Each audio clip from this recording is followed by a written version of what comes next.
Welcome to the Tara Palmeri Show. I did not expect to fight with you this much. I'm going to be honest with you. I thought we were going to have a very calm conversation, Tara.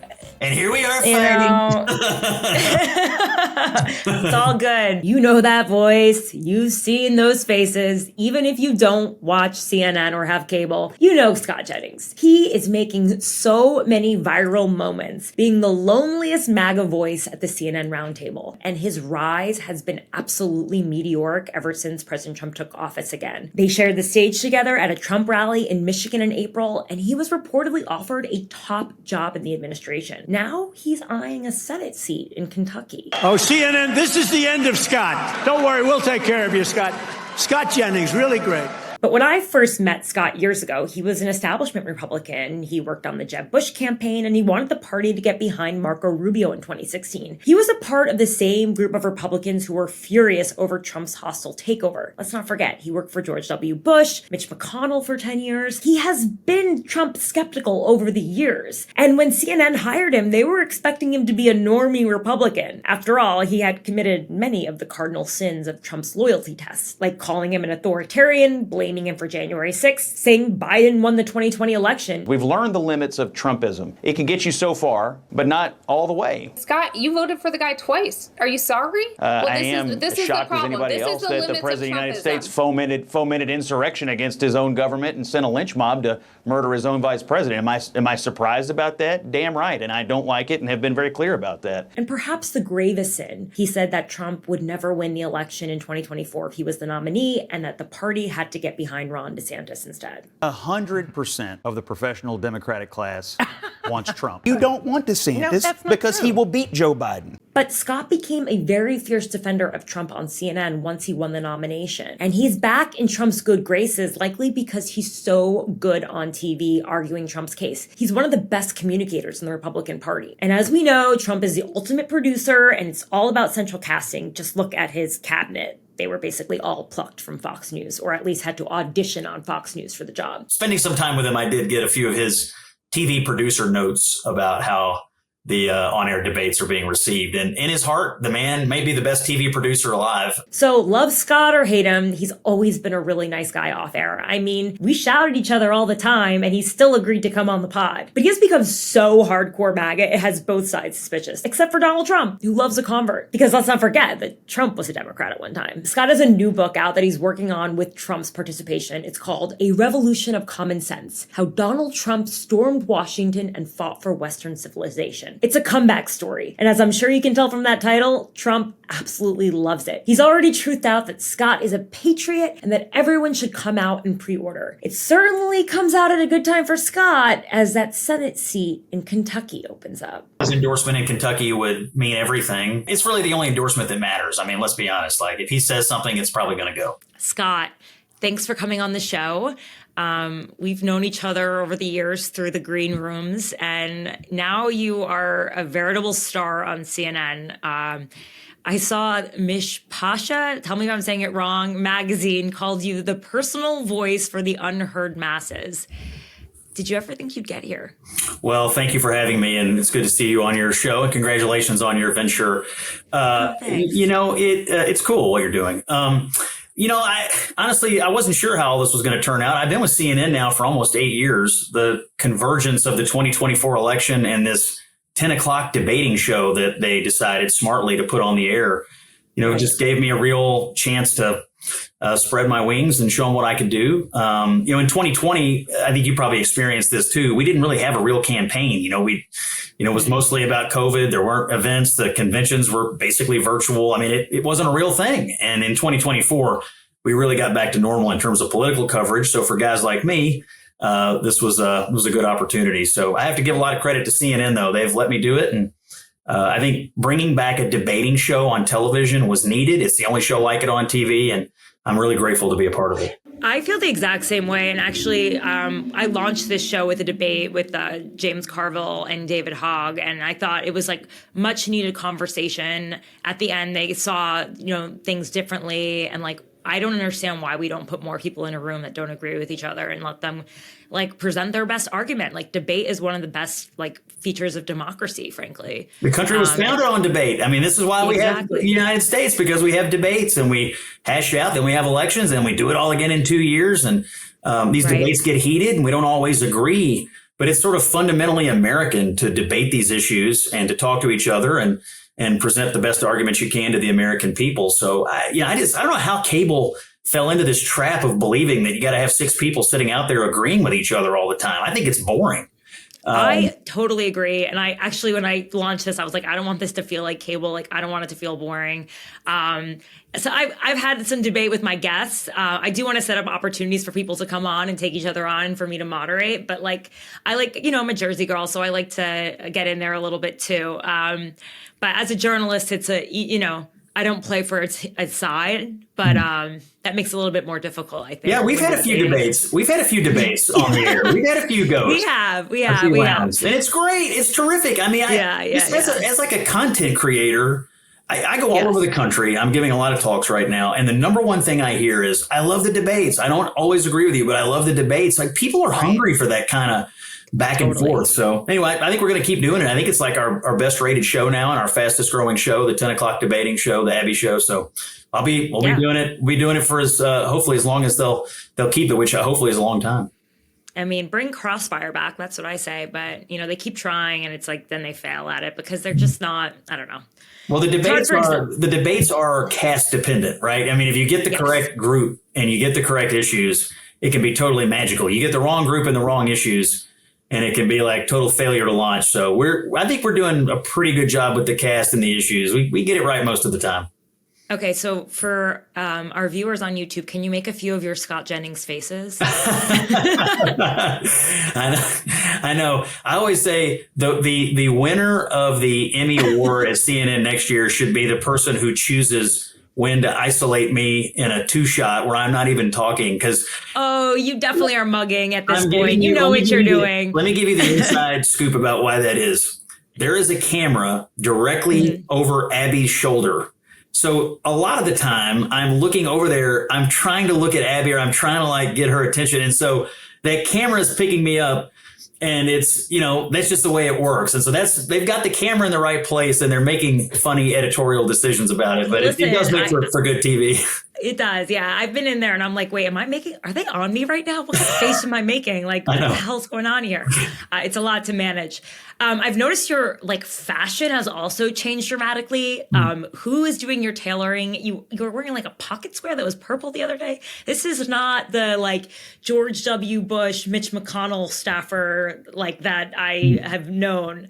You're kind of like different guy. Like, what's going on with that? Well, I decided to upgrade my attire. I'm doing this more and more, and doing it in person is different than doing it just in a remote studio. And I like pocket squares. I'd never really taken the plunge into the pocket square game. So I went in headlong and acquired a bunch of pocket squares and thought this will be a good wardrobe upgrade. Also, it helps if your clothes fit. And I've always been terrible of getting clothes. And I still wear things on the air that are not exactly right. I also lost a bunch of weight, and so I had to get I was going to say that. I didn't want to say it, but I was like, you've lost weight too. So I had to get some new clothes. Yeah. So I got some new clothes, new jackets. Yeah. So when's CNN giving you your own show? Well, I don't know about that. That doesn't seem to be happening right now, but I'm gonna keep showing up for everything they book me for. I mean, the one hallmark of my tenure there is I will not say no. If you ask me to come in at 2 a.m. and do a panel, I will literally come in at 2 a.m. and do a panel. I show up for everything. And so right now, I'm like, how are you? I see you in DC one day, New York the next day. Like, I'm definitely one of those movers between the two cities, but the way that you move, it's almost like they put a parachute on you and just drop you down whenever they need you on set. It's amazing. I'm doing a lot of travel, spend a lot of time on that train, spend a lot of time in the airport. But I think the shows, and I think you might agree with this, I think they work best, at least the way we do it, when we're together. It's hard, like that 10 o'clock show, it wouldn't work as well if the people were remote. And in fact, when we first started it, they would try to have a few remote people in there, and it's just hard to do. And so the in-person, I think, makes for better conversation. I think that also is true for the 4 o'clock show. You know, Casey Hunt's got this show called The Arena, and which we've been on together before. Yeah. And it's the same thing. You know, you put people at the table and it works pretty well. You try to throw a remote in there. It's a little disjointed. So I'm doing my best to show up for work every day. Yeah. I can't wait till I have my own studio and I can get you in here. But I do want to ask you about your process. Like, how do you get ready to be on a table? And often you are the lone Republican, except for maybe Michael, who's with you. But like, how do you get ready, like, for this kind of stuff? Well, good question. You know, by the evening, you get a general idea what the topics are going to be. And, you know, you got to follow the news like you do. I mean, you just you basically have to follow it all day long. And with Trump and in this era, I mean, things are changing every 15 minutes. And so what you learned an hour ago, you may have to unlearn and figure out the new thing. So I follow it all day. You get the topics, but truthfully, you know, I have no script. As you know, there's no scripts on that teleprompter that I'm looking at. And I never quite know how Abby is going to frame it. I never know what clip she's going to play. I never really know how she's going to get into it. So a lot of what you're seeing is authentic, in the moment, reacting on the fly. But it really, you can't really succeed at it unless you got to follow it all day long. I mean, you have to be in it all day long. It requires a lot of attention span and reading and following people like you all day long. Does Trump ever call you with like talking points or? No, he never calls me with talking points. No. I mean, I will tell you this, though. I treat this job like a journalist. I used to be a journalist. I was a reporter. That was my first job. And I make a lot of phone calls. I call people. I call newsmakers. I call elected officials. I call operatives. I call people all over the country and in Washington all day long, trying to make sure I understand how these decisions are being received on their end, how they're processing it. And so I bring to the table a pretty informed opinion. I try not to say things on the air that aren't true and that aren't sort of backed up by, you know, some conversations that I've had with people who were involved in it. So when you hear me say things on CNN, I'm not pulling those out of my rear end. You know, I'm saying things that I believe are informed by actual people who were involved in the process. But what if their information isn't correct? Do you ever go back to them and you're like, bro, you made me look bad on TV? Well, I always say, what I'm hearing, what I've been told, people who are involved tell me this. Yeah. And so I try to treat it as carefully as I can, because even though I'm a pundit, an opinion commentator, I think I do have a responsibility to tell the truth and to report things that I know to be true. And so if somebody tells me something and I'm able to bring that to our viewers, I think that's valuable. But I try to make it clear, like, I was told this. Here's the way they're going to attack it. Here's the argument you're going to hear. Here's the strategic thinking behind why they're doing this today. So I'm trying to take people a little bit behind the scenes of how strategically, policymakers are approaching something. So I know the White House likes you a lot.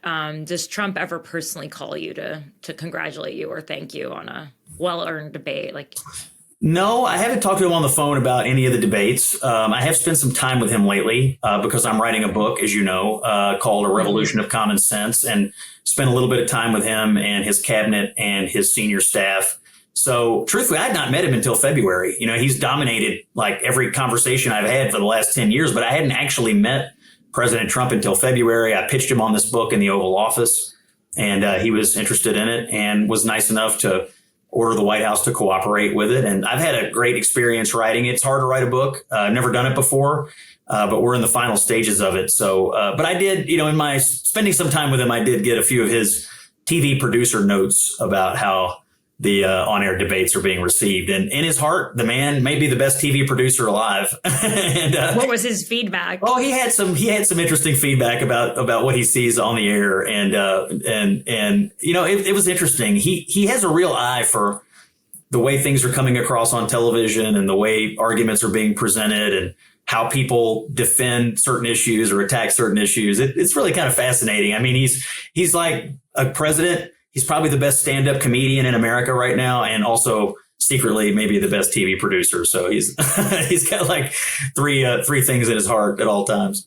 You can't give us a little bit about what he says? Come on. He follows the debates very closely and definitely is watching and to see. And look, I mean, I think this is one of the reasons he's been successful as a president, as a politician, because he's so in touch with the zeitgeist of how the national conversation is unfolding. So, and a lot of that he obviously takes in through the television debates.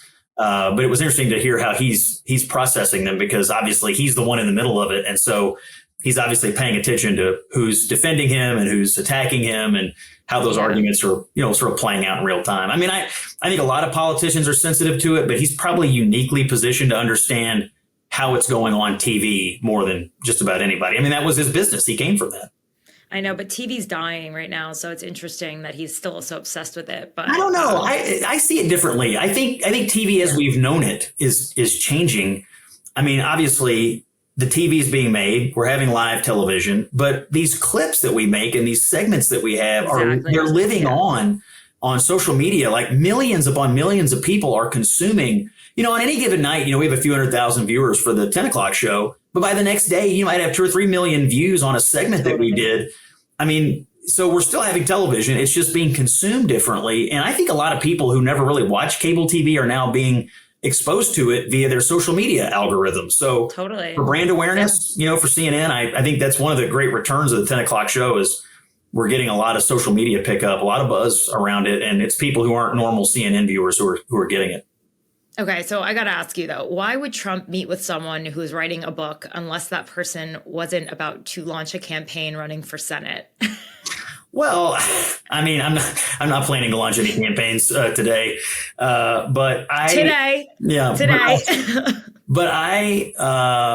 met with him because I wanted his cooperation. Like I didn't really have a personal relationship with him, but I live with him every day because everything I'm debating on television is about him. And so, but I figured if I were going to write a book, I would need his buy-in. I would need the buy-in of the White House. And so I asked for a meeting, got a meeting, asked to spend a little time with him at the end of the first 100 days. They took me to Michigan on Air Force One. And so, look, I think my book is going to be a really strong defense of this branding, a revolution of common sense that he uses a lot.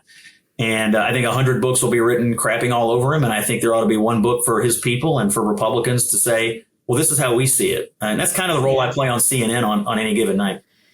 So are you going to make a run for Senate in Kentucky? Don't have anything to say about that today. Certainly wouldn't be. Here's what I think about the race in Kentucky. The race needs to be won by a Republican. Politics is a team sport. President Trump's the head of our team. Eventually, the coach may call a play. And when he does, I think we should all think about that and get behind that person, because a divisive primary in Kentucky wouldn't do us any good.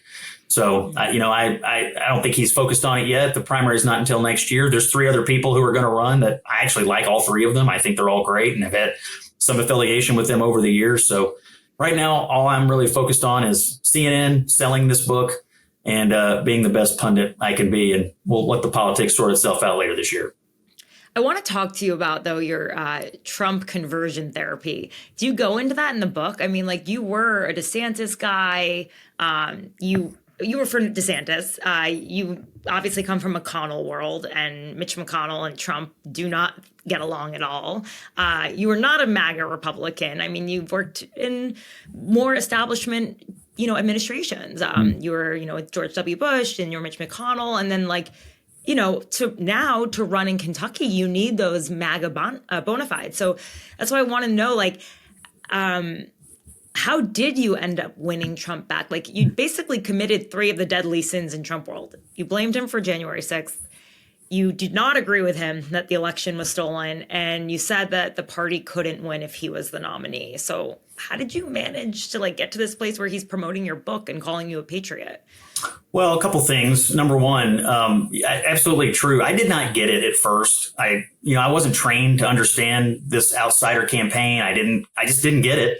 In 2016, I was skeptical of it, said so at the time. I have voted for him 3 times. So I didn't get it. And I've had my ups and downs with him and have written about that, wrote about it in the LA Times last year. Ultimately, my views are that elections are about choices. And in every case, I thought Donald Trump was the best choice. And so I voted for him 3 times. And that was especially true in 2024. I did not understand the Republicans or conservatives saying that in order to save the conservative movement or the Republican Party, you had to vote for Kamala Harris. I thought that was crazy, and said so at the time. So, look, there's not a politician alive I agree with 100% of the time. I'll tell you this. I feel closer to Donald Trump today than I ever have. And some of it is the issues that he's tackling. Some of it's the politics right now. And some of it is just having come to the realization that we're not really, the squabbling about day-to-day issues is less important to me than the macro state of the country. I do believe we're in a fight for the future of Western civilization. I think free speech is on the line. I think the core DNA of the country is on the line. And I think Donald Trump's the best defender of it we've got right now. And he's certainly taken a lot of attacks on free speech so far. I mean, asking for video footage of kids at universities is like pretty big attack on free speech, when you say. He's going after news organizations. Like, I don't see how he's been a champion of free speech. I mean, maybe you missed the Politico reporting this week. I mean, he's on track to have taken more questions than any president in modern history ever. I mean, he's going to be the most transparent president we've ever had with the media. Now, does he jockey with them, jostle with them? Of course. They all I don't know that. Nobody is more accessible than this man. Nobody. Okay. I would use the word accessible, but I wouldn't say that's free speech. I mean, his policies have not been free speech. And accessible and transparent are two very different things as well. Well, he wasn't using the government to try to censor people via tech companies, and his political party wasn't pressuring, the New York Post at the end of the 2020 election to take down correct reporting they had about the likely next president of the United States. I mean, so yes, what the Biden administration did was definitely wrong, but he's certainly using intimidation tactics with all of these businesses. I mean, he's meddling with them. There's a reason why all these tech CEOs come down to Washington. They're trying to get on his good side. They're afraid of what could happen. He can, with a tweet, like, destroy your company. So I don't buy that. I think free speech is under assault around the world. I think it's under assault in Europe. I think it's under assault here. I think he has been, and I think his people have recognized it. I think J.D. Vance, frankly, has been an outspoken proponent of free speech. And we may have to agree to disagree on this, but I think of the two last administrations, the people who were more interested in speech is this one. The people who are less interested in speech is the last one. And I think the Democratic Party right now, they don't tolerate dissent of any kind. They tolerate nothing inside their party. And so that's their party, though, but it's not like they're passing policies that make it more difficult for people to engage in free speech. But I do want to get back to this, though. Like, how did you kind of win Trump back? Like, what's your secret? Because there are a lot of people on the outside who want back in. Well, I've never worked on any of his campaigns. I've been a commentator. Mm-hmm. And like I said, I did vote for him 3 times. And most of the time I agree with him. Occasionally I've disagreed with him or have had suggestions on how to do things differently. And so I look, my punditry is just kind of based on how I see it in the moment, try to call balls and strikes. And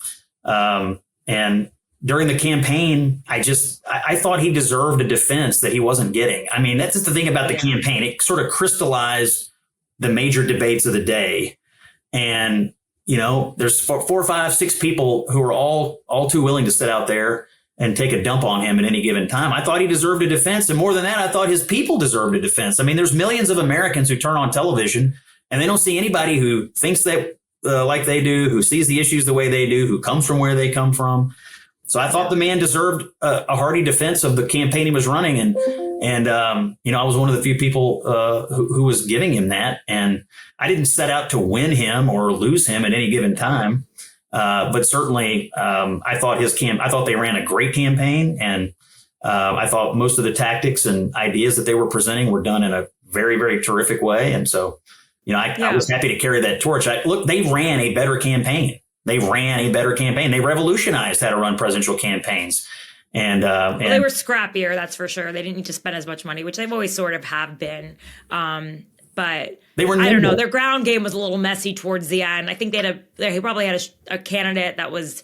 I mean, they were strong. They ran a technically better campaign for sure. They were nimble. They were nimble. They were scrappy and nimble. Maybe his best attribute politically is nimble. Like all the campaigns I've been involved in at that level, Like turning a presidential campaign is like turning a battleship. It takes forever. Oh, it's horrible. It's like a corporation. These guys will make decisions and turn and wheel on a dime, and then they control the narrative or the zeitgeist for the day.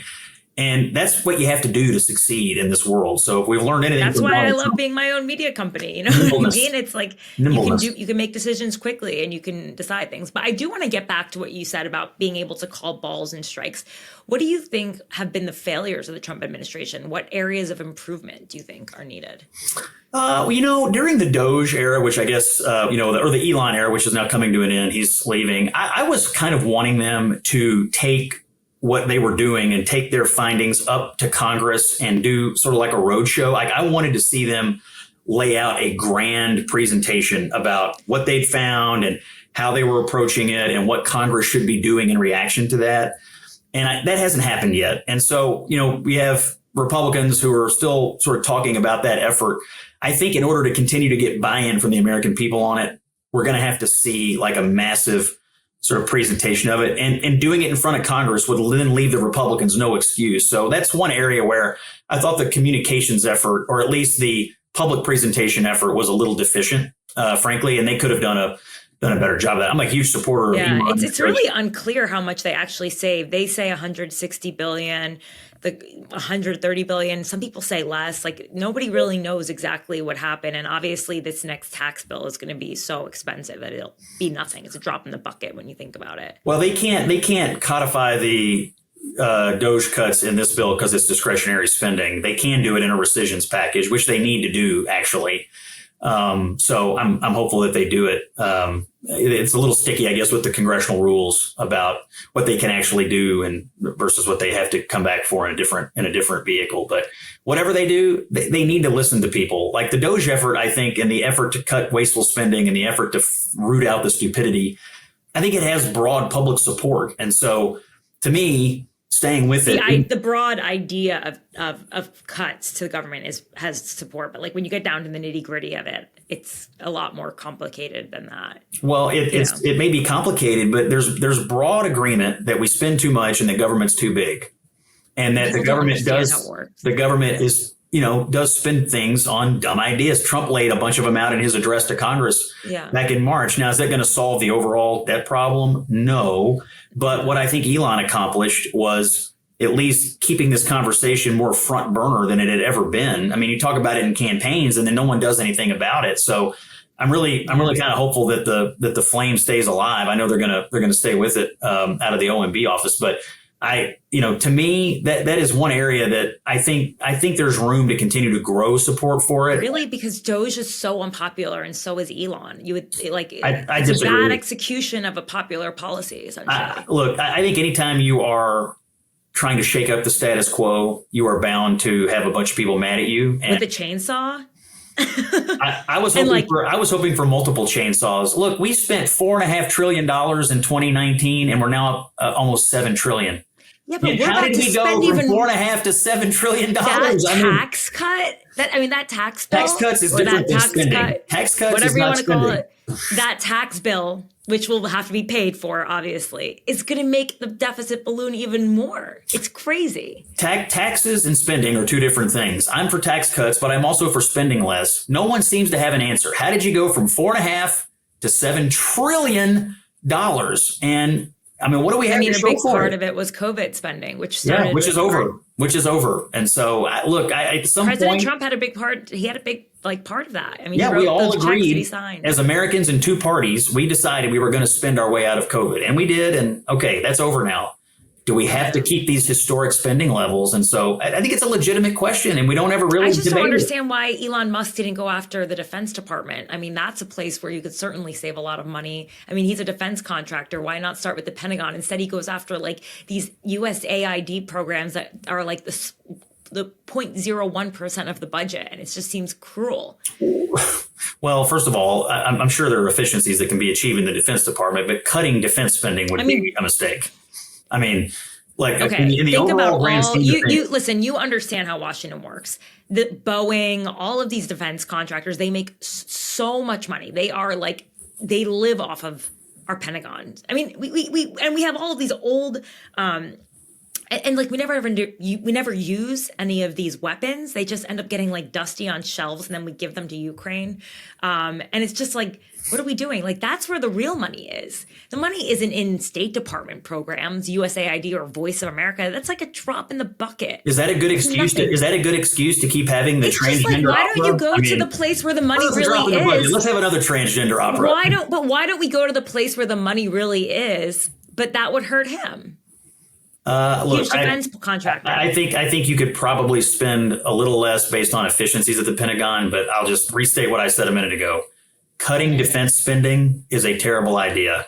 It's a dangerous world, and we have to have. I mean, what else is the government doing if not creating national defense? I mean, it's vital that we have the strongest and biggest military in the world. To slash the military would be a mistake. And I don't think President Trump necessarily. But you're saying there's no waste or fraud in the Pentagon. No, I just said I'm sure you could achieve efficiencies in the Pentagon, just like you can in any agency. But there'd be a lot more money in efficiency. There'd be a lot more efficiency going on. They have like monopolies, these companies, in terms of contracts with the government. Well, some of them haven't covered them. I agree. Some of them haven't covered themselves in glory. I mean, Boeing can't even make a new Air Force One right now. I mean, that's been a So like, I agree with you. But at the end of the day, in my opinion, you look at the pantheon of government spending, national defense is at the bottom of my list of things I want to cut because I just. But if you look at the pantheon of government funding, Voice of America is at like the 0.001% of money. Like they cut the most random shit. It was just it's not random. It's just what they cut was things that weren't in service to our national interests or weren't in service to their strategic vision.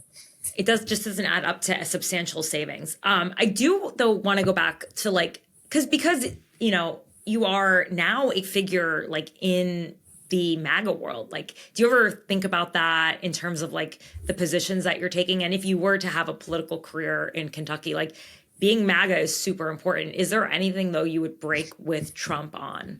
Like, is there anything he could do that you would be like, nah, I don't follow that? Well, I mean, right now, I'm pretty much supportive of everything he's doing. I like because he's doing everything he ran on, and I thought what he ran on was the correct program for the country. Is that your dog?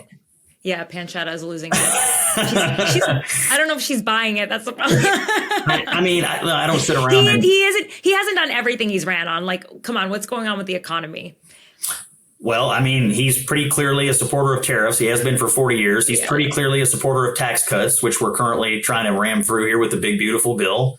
And he's pretty clearly a supporter of the idea of bringing manufacturing jobs back to the United States, which it really hasn't happened yet. In fact, like this new meme that is out there, or not new meme, but there's a thing called Taco. Trump always chickens out. And apparently it was brought to his attention today. And it's like something financial analysts are saying on Wall Street when it comes to his threats of a tariff. Like they're actually planning the markets around this taco thing. I mean, he was furious about it, but like, what do you make of it?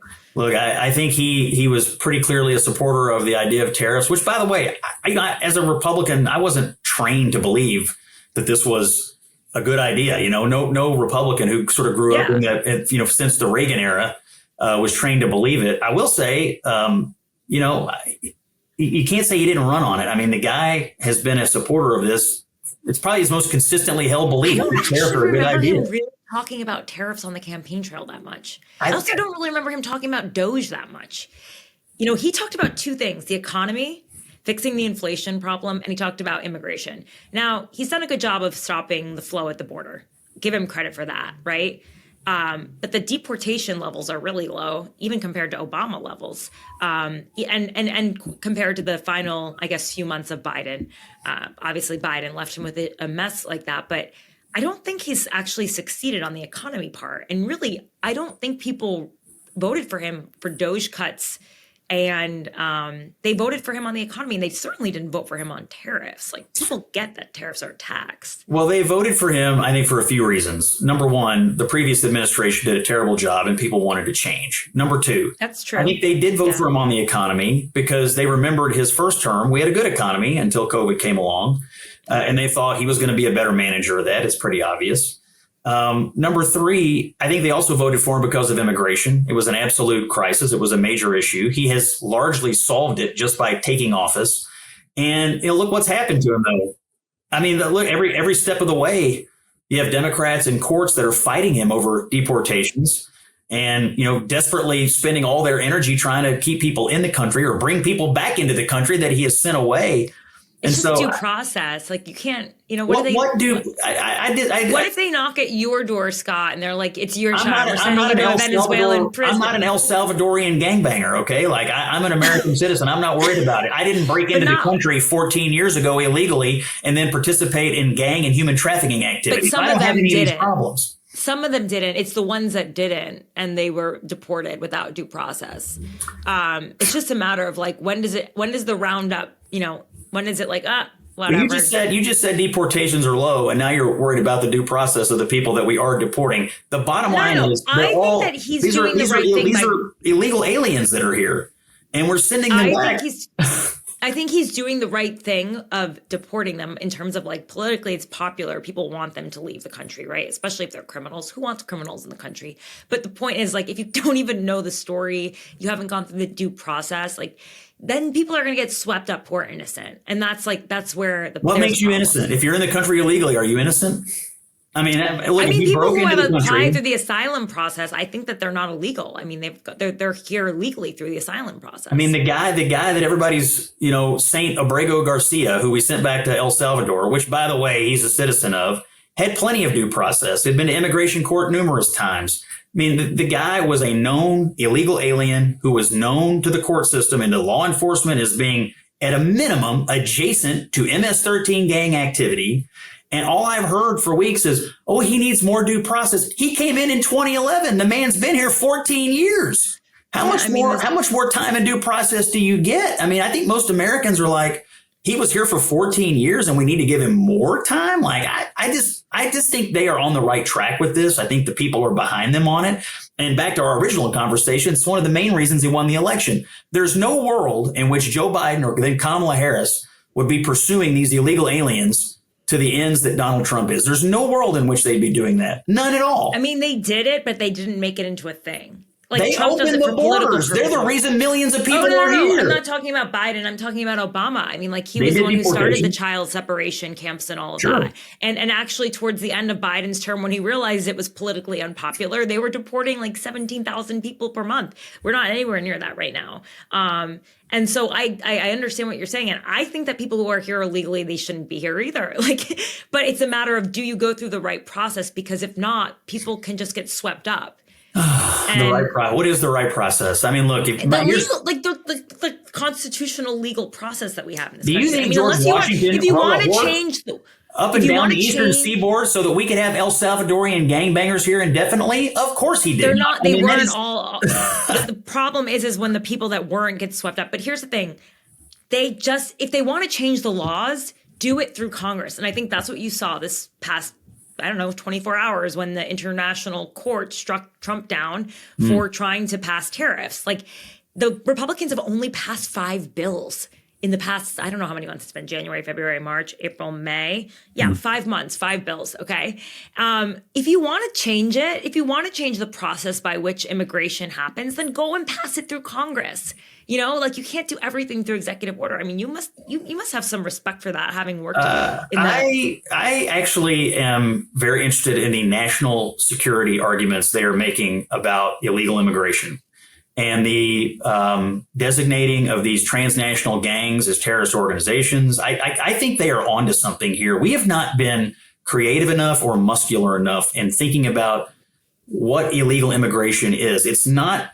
To me, it's not like jaywalking. It is absolute national security, particularly when you look at some of these gang members who come in here and the havoc that they wreak in the communities where they are. And so I think them treating it that way and therefore making it more of a core executive branch Article 2 function, to me, was inspired. I'm a big supporter of them trying to find a creative way to deal with this. And look, I mean, do the math. 20 million people in this country illegally. The amount of due process people are asking for every single one, you'd never get rid of them all. You'd never get rid of them. It would take decades to unwind this crisis that was put up on us. So I don't have any problem at all with them being as creative as possible in using the Constitution and the existing laws. I just don't like the idea of people breaking the law.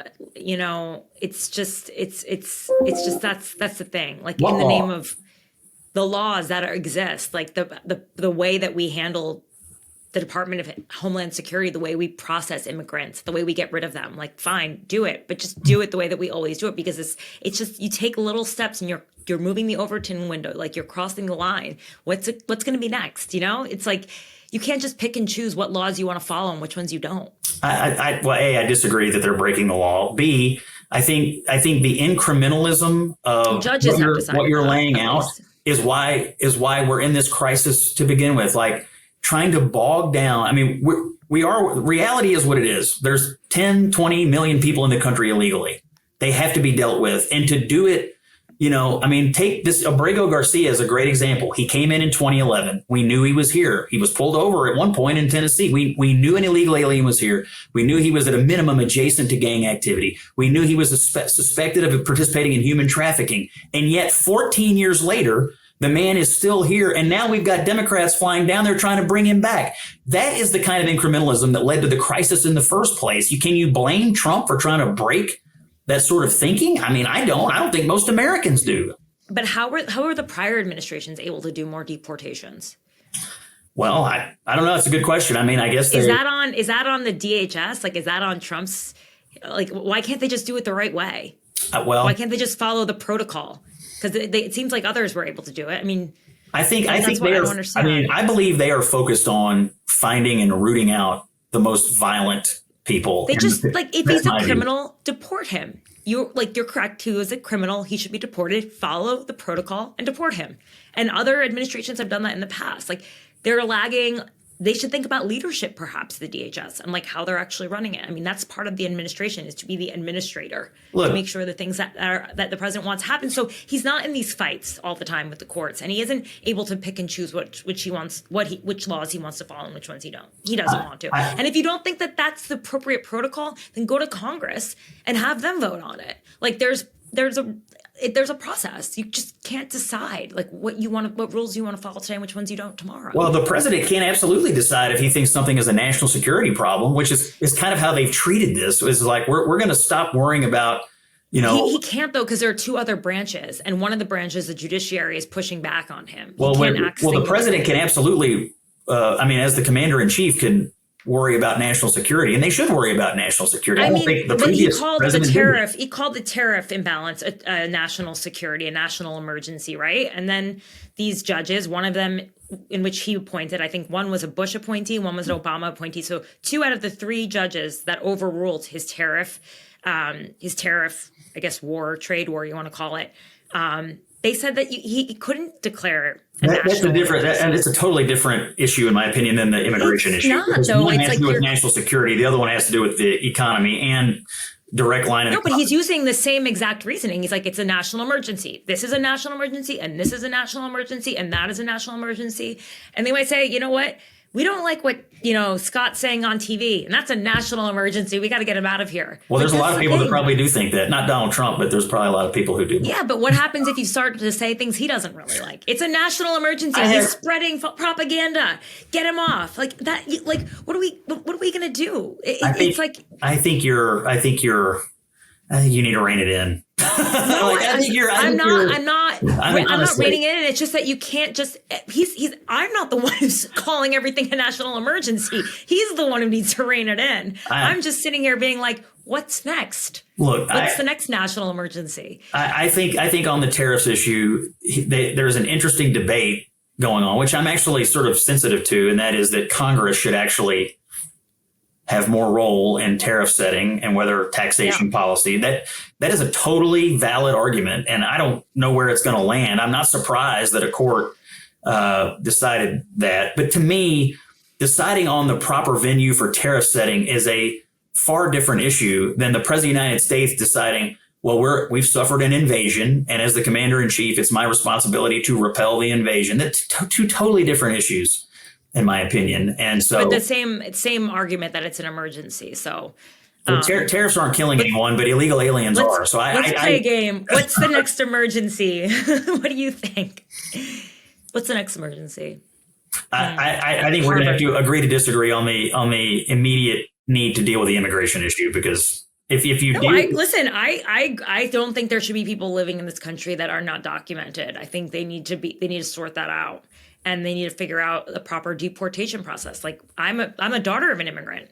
You know, I come from, my mother had a green card when I was born.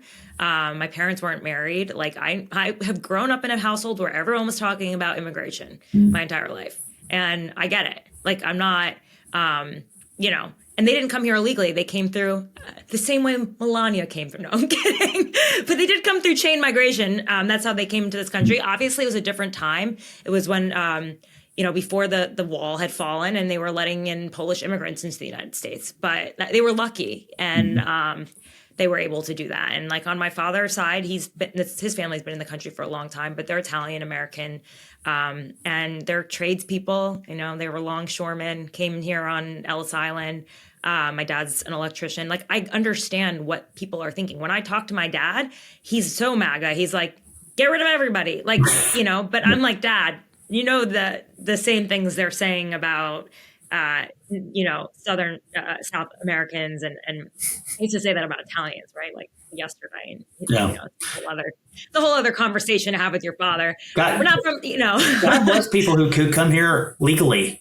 I mean, I have no problem with legal immigration. Immigration has largely been good for the United States. I have a problem with millions upon millions of people coming over the southern border. Many of them, not all, but many of them violent, some of them involved in transnational terrorist gangs. And we just decided one day, like, well, I guess we're just going to have to live with it. And no, we don't have to live with it. And that's a lot of it was under George W. Bush, though, like probably one of the biggest like flows of migration, right? Any past administration that has allowed massive inflows of illegal immigration made a mistake. And we're now paying for that mistake. I mean, communities are paying for it. A lot of people, individuals and families have paid for it. And so Trump's dealing with it. And I think they're trying to deal with it in the most creative way they can think of. And obviously some of the courts don't agree, and the Democrats certainly don't agree. But something had to be done, and they're trying to do it. We'll see how it plays out. I mean, he's only been in office for 100 and something days. So I mean, there's more highway to travel on this issue, on all the issues, on tariffs. We'll see what the courts say. We'll see what the Congress says. I mean, we're still pretty early here. And, you know, how he wants to do things may or may not ultimately be how it pans out. But I don't fault him for trying to do things. Like, I really don't. I mean, maybe some of it stands and maybe some of it doesn't. But can you fault somebody for trying to solve problems? I don't. I don't fault him for trying to fulfill his campaign promises, except the ones that I think are not great. But if you are, it's just the way you go about it too. And what happens in the, you know, there are always like casualties in these kind of things, especially how quickly and rapidly they're doing it. It's just things take time. Like they have to be planned. We just saw that with the DOGE cuts. I mean, even RFK Jr., like he had to rehire 20% of the people that he fired. That's just not very methodical. That's a very important department. Yeah, well, I mean, they certainly move faster than government normally moves, and when you're moving fast, you're bound to run off the road a few times. I think they have a lot of leash for those kinds of mistakes because they're actually trying to install a sense of urgency in a government that never seems to have any urgency at all about the things that people are actually care about. So, like, if they make a mistake and they go back and correct it, why would I have a problem with that? I mean, I don't expect human beings to be perfect 100% of the time. Of course, they're not going to be. They're human beings. And so what I would be more mad about is that they did nothing. Or if he got elected to a second term and was like, well, I'm just going to rest on my laurels here and enjoy the ceremonial duties. That would make me angry as a person who voted for him. What I'm happy about. No, I think you're right, but he hasn't done a few of the things. Like I would agree with you on that. But like some of the more critical things that he said he would do, he hasn't done. And that's, you know, dealing with the economy in some ways. I mean, how long do you think people are going to go along with the tariff stuff? Like, especially those farmers like in Indianapolis are, you know, saying I think they're being who voted for him. It's a good question. I think the people who voted for him have a lot of confidence in him, and their confidence in him is not really broken right now. They trust him to make good decisions. They trust him to make deals. I mean, the next report card is the midterm, and we'll see what happens. I just saw a survey today, though. Somebody put out a survey today showing Republicans with a little bit of a lead in the national generic ballot. So I don't see any collapse. Who put that out? That's interesting. It was in my algorithm today. I'll send it to you when we're done. But yeah, I was no, surprised it's interesting because that's not what think that the historical norm. And they don't have an opposition party either with any ideas, so that's another problem. Well, it's a problem for them. It's not a problem for me. No. I mean, that's a problem for. Yeah, I mean, I think it's actually a good thing for a country to have strong opposition. But we don't have it. We don't have it right now. The Democrats are in total meltdown right now, and I think this has been wish casting for months. Like, oh, Trump supporters are going to abandon him. They're mad about this. They're not. I mean, I'm just telling you. I go all over the country. I talk to people all over the country every day.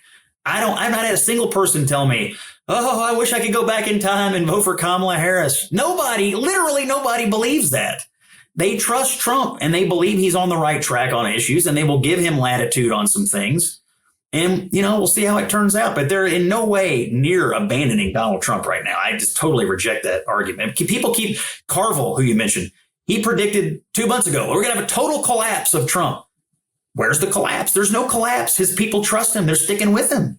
Do you disagree? Okay. I mean, his numbers have dipped. They've gone up a little bit, but he hasn't, he's underwater in like Texas, which is weird. I do want to ask you though, like, what advice would you give to Democrats right now? They need to, my advice would be, you have learned all the wrong lessons. Like, doubling down on the crazy of last year is a recipe for further disaster for you. I mean, elevating the farthest left, most radical, progressive voices, AOC. They haven't, though. Are you kidding me? They just do it themselves. The unquestioned leaders of the Democratic Party are AOC and Jasmine Crockett. They're vying to see who's going to be in charge. Yeah, but they just did it themselves. They're like viral sensations. Okay, you think that the DNC wants them to be the leaders? They don't. But it's obvious that rank and file Democrats do. I mean, that's my point. Is the Democratic Party is like, we just didn't go far enough. They love it. They can't get enough of it. No, rank and file Democrats hate them. If you speak to them, they hate them. They know they're hurting the party. Well, why are they raising so much money? Why are they? Because the base is with them in the same way that the Republican base was with Trump in 2021 when you were like,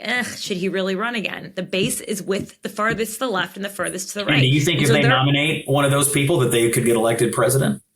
No, I don't. But I think the base loves them. But the people said the same thing about Trump. They said back in 2021 when he was at his lowest, it was like, he can't win. Cornyn said that. Now he's the leader of the Senate. You said it yourself too. Like, if he wins, he can't run. And this is what the base wants. The base wants Jasmine Crockett and AOC. She's not getting in. Like, you think Schumer wants her out there? Hell no. Hakeem Jeffrey does not want her out there, but she can draw crowds because people are pissed off. Yeah. And there's no other like resistance. The other ones are sort of feckless. They're trying to figure it out. They're not in power. I mean, all they can do is hope that they're riding an anti-Trump wave again. Well, I mean, my advice is that's the wrong direction. Like, I think the best Democrat out there is Fetterman. He's authentic. He's honest. He says what he thinks, even when it's outside of party orthodoxy. And what happens to him? They crap all over the guy. They put stories in the paper about how he's a crazy person and is like defying his doctors. I mean, look what happens in the Democratic Party. Yeah, when you say a moderate thing, when you say, I'm for Israel. Look what happens to you. So my second piece of advice would be to dump the anti-Semitic left. And my third piece of advice would be get rid of these violent tendencies, like this manifestation of anger and firebombing Tesla dealerships. And come on, January 6th. Okay, wait. Hold the phone. You cannot say it is just, like, you can't just say it's the left that is violent. We had an insurrection at the Capitol. You had one bad day. And what is going on the left right now? Hey, vandalism. Scott, Luigi you called Mangione, it an insurrection perpetrated by the president. Unbelievable. I mean, and the adherence to trying to keep these violent, illegal aliens in the country. The left has a problem with violence. It is in its heart right now. I don't think it is only the left. I mean, you have literally seen people on both sides committing violence. I think that the problem is not the left. I think it is the extremes on both sides of the party. And that is what's happening. Like they're the loudest voices, whether the leaders want them or not. And they're the ones who tend to be the most violent. I don't think that's fair to say it's only the left. I mean, but why is it happening? Why do late night comedians go on TV and encourage or coddle or give lip service to this vandalism of what went on with Tesla dealerships and so on? Why are there so many prominent people? People didn't like, get hurt. I totally get why Luigi someone died on January 6th. Like, why? I don't understand. Listen, I'm not for vandalism, but like it's more than that. They firebomb these things. Like it's obviously dangerous, but it's happening on both sides. What person on the right is committing violence today? Oh my gosh. Well, first of all, when you're in power, you don't tend to be the ones that are doing that. But I think after they lost the election in 2020, there was a mob and a person died, and it was a riot at the Capitol. It was crazy. It was a terrible day, and it should not have happened. It was a horrible day, and it's not the only example. My calendar, and it was 5.5 years ago. Can we also talk about the fact that someone broke into Nancy Pelosi's house and violently beat up her husband? You're saying that homeless drug addict is a conservative? Well, I mean, why do you think she was targeted? Why do I think a literal crazy homeless person in San Francisco did something? I couldn't begin to tell you, but I know it's this. They weren't coming to the Republican Party. Both sides have faced assassination attempts. This is a thing that is not just a singular party thing. And I don't buy that. Like, it's not a singular party thing. There are radicals on the left and there are radicals on the right. There is radicalism, and people choose what they want to believe, and they believe it so much that they want to hurt people. I mean, you see it all the time. I think you are discounting the very obvious evidence that this radicalism on the left is more than radicalism. It's anti-Americanism. It's anti-Western civilization. I mean, just look at the coddling and the encouragement of what's going on these college campuses. I mean, this is not just about the political fight of the day. The fight is for the future of the country. The fight is for the future of the West. And the left right now, all these people who are trying to tear down America and tear down the West inhabit the left, and they largely inhabit the Democratic Party. Whether you like it or not, that's where those people's political home is right now. And until they get rid of it, they're going to have a real problem. And I think the country is onto it. I mean, these campuses and what's going on around the October the 7th issue and what's going on around anti-Semitism in this country, it's crazy. I mean, look at this guy that just killed these 2 people in Washington, D.C. Where do you reckon that guy came from? Oh, he came from one of these socialist progressive organizations. That's where he came from. His dad was a member of Congress guest at the president's speech in March.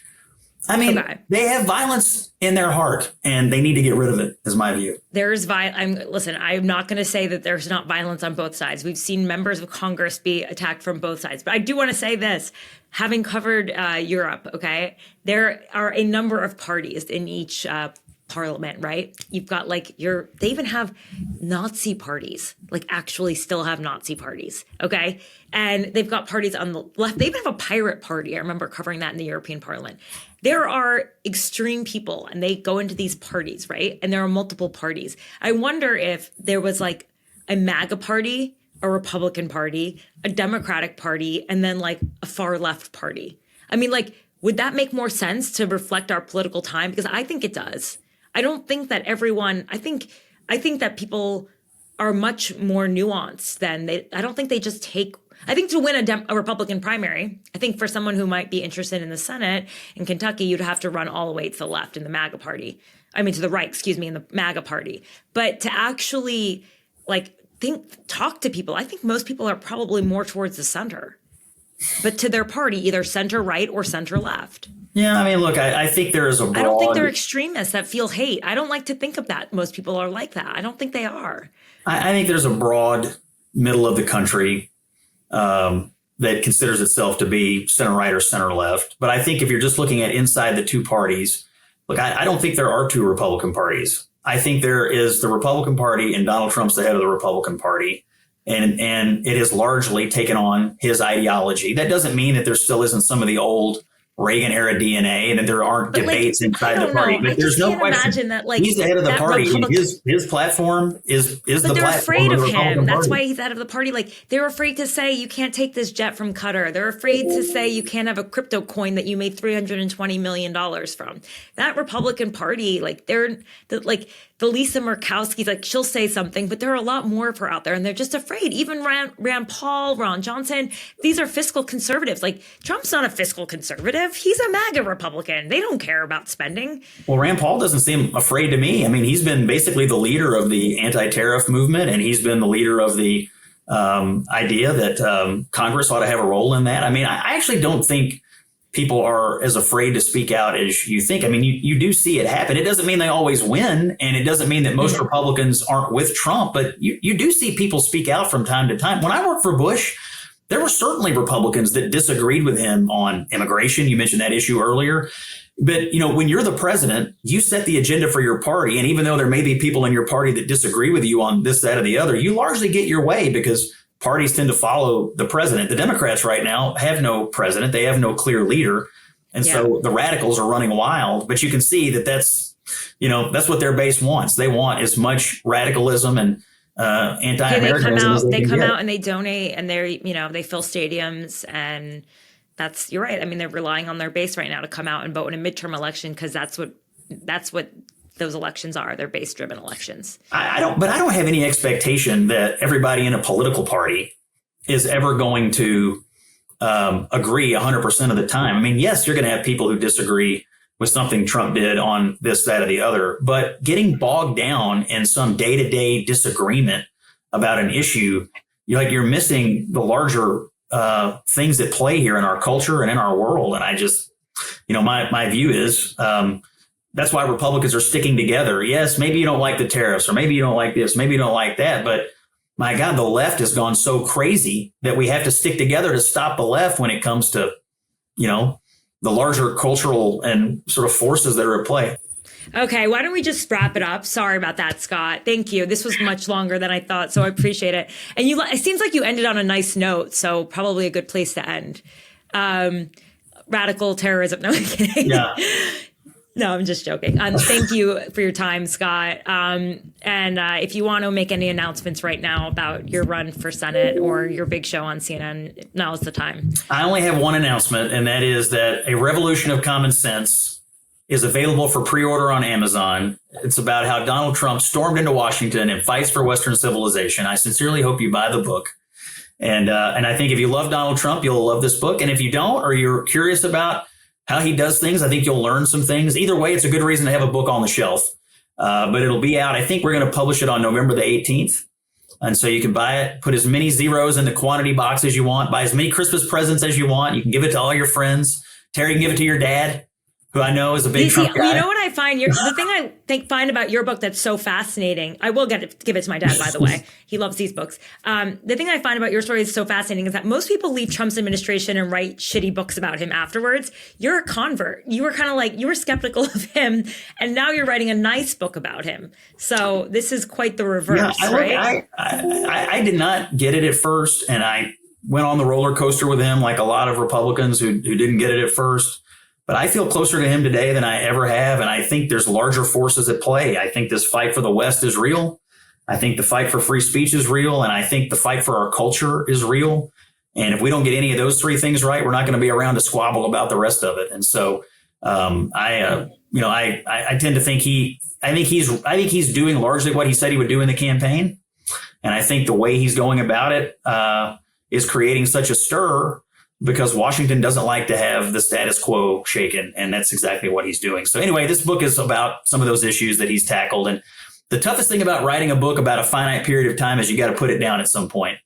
And so I'm even though I'm largely done writing it at this point, there's things that are happening every day that I'm like, I wish I could put that in there. But anyway, it's about the early days of the Trump 2.0 administration. I hope you buy it. Yeah, and certainly we'll be paying attention to this race in Kentucky. So whether we have you on as a candidate or, we have you on to talk about it, whoever President Trump chooses in the primary will most likely be the winner, I would think. Oh, his endorsement in Kentucky would mean everything and has meant everything in past races in Kentucky. I mean, Kentucky Republicans are very supportive of President Trump. And if he decides to wade in there, I think his endorsement would carry a lot of weight. It's really the only endorsement that matters. I mean, let's be honest. Like, if he says something, it's probably going to go. Yeah. All right, Scott, thanks for your time, and I'll be watching you tonight. I'm sure you're going to be on. I did not expect to fight with you this much. I'm going to be honest with you. I thought we were going to have a very calm conversation, Tara. And here we are fighting. It's all good. You know that I enjoy sparring. As we said, this makes it fun. Believe me, I know. And then people will leave comments saying whether I won or you lost, and then we'll make a decision. Well, okay. We'll see you in the next All right, thanks, Scott. Thanks for listening to the Tara Palmeri Show. If you like this show, please follow it, share it with your friends, comment, like, subscribe. If you like my reporting, go to tarapalmeri.com, where you can sign up for my newsletter, The Red Letter, where you can get all my exclusive reporting straight to your inbox. It's a way to support my independent journalism. I want to thank my producers, Eric Ebenate and Jane Fusco. I'll see you again soon.